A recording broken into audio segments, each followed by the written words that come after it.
যে ভোট লুট এতদিন দেখে এসেছি, তার বিরুদ্ধে আজকে আমাদের এই সভা। শুধু বোদাই নয়, সারা আমডাঙ্গা বিধানসভা জুড়ে যে বোমা গুলি সন্ত্রাসের রাজত্ব তৃণমূল কংগ্রেস কায়েম করে রেখেছে, তার বিরুদ্ধে আজকে আমাদের এই সভা।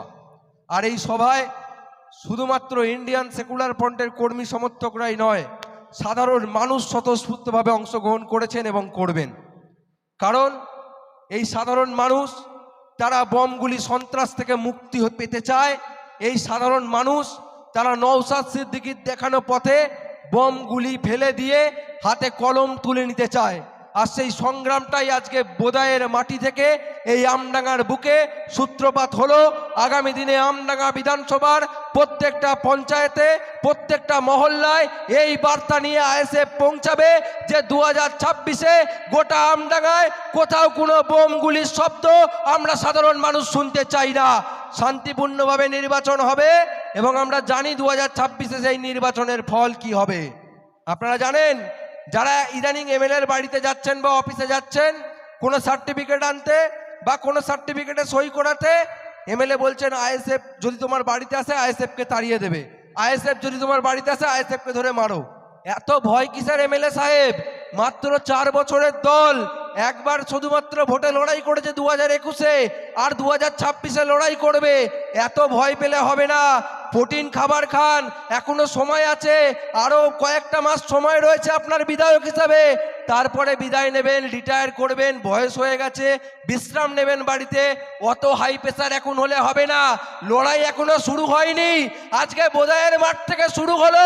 আগামী দিনে আমডাঙ্গার প্রতিটা কোনায় বুঝে নেওয়া হবে, আমরা বুঝে নেব। আইএসএফ বাড়িতে গেলে বাড়ির লোকেরা ধরে আইএসএফকে মারবে, তাই না? আর আপনাকে আদর করবে। আপনি আমডাঙ্গার এলাকায় এলাকায় গাড়ি নিয়ে, নিজের গাড়ি নিয়ে ঢুকতে পারেন না, আপনার গাড়ি আটকে রাখবে লোক। আপনি এরকম করে রেখেছেন আমডাঙ্গা বিধানসভাকে। আজকে আমরা আমডাঙ্গার পুলিশ প্রশাসনকে ধন্যবাদ জানাই।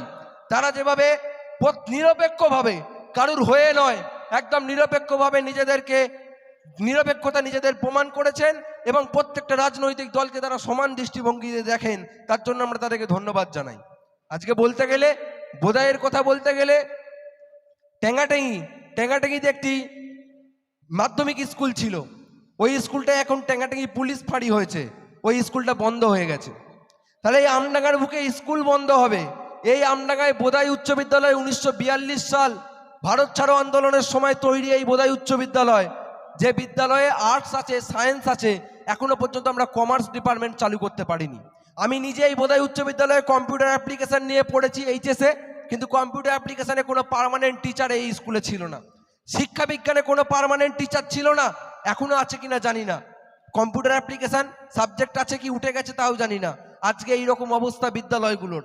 আজকে শিক্ষা নেই, দীক্ষা নেই, চারিদিকে সংস্কৃতি নেই। শুধুমাত্র স্বাস্থ্যকেন্দ্রে গেলে সেখানেও ওষুধ নেই।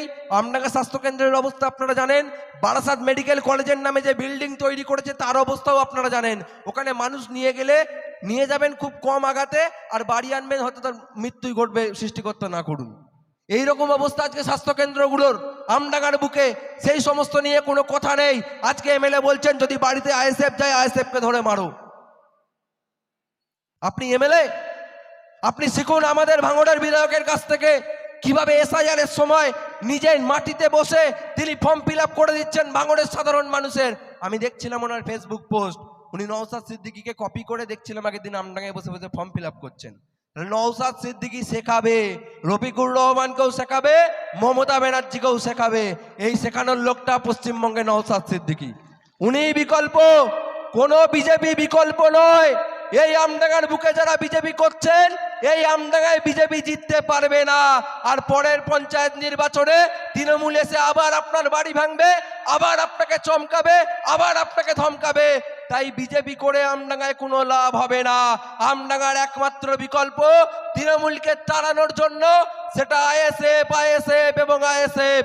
তাই আজকে আসুন আমরা 2026 সালে নির্বাচনের জন্য শপথ নিই যে আমরা এই 2026 সালে তৃণমূলকে আমরা আস্থা করে ফেলবো।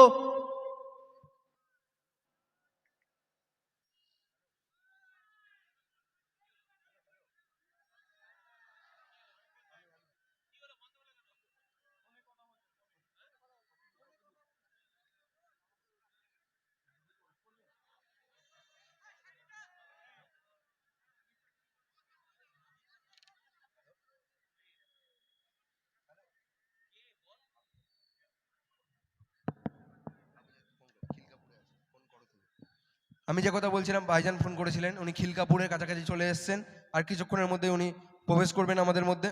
আমি আর আমার বক্তব্য দীর্ঘায়িত করব না, শুধু বোদাই পঞ্চায়েত সহ আমডাঙ্গা বিধানসভার যারা এসেছেন তাদেরকে বলবো আগামী 2026-এ আমডাঙ্গায় পরিবর্তন করতে হবে।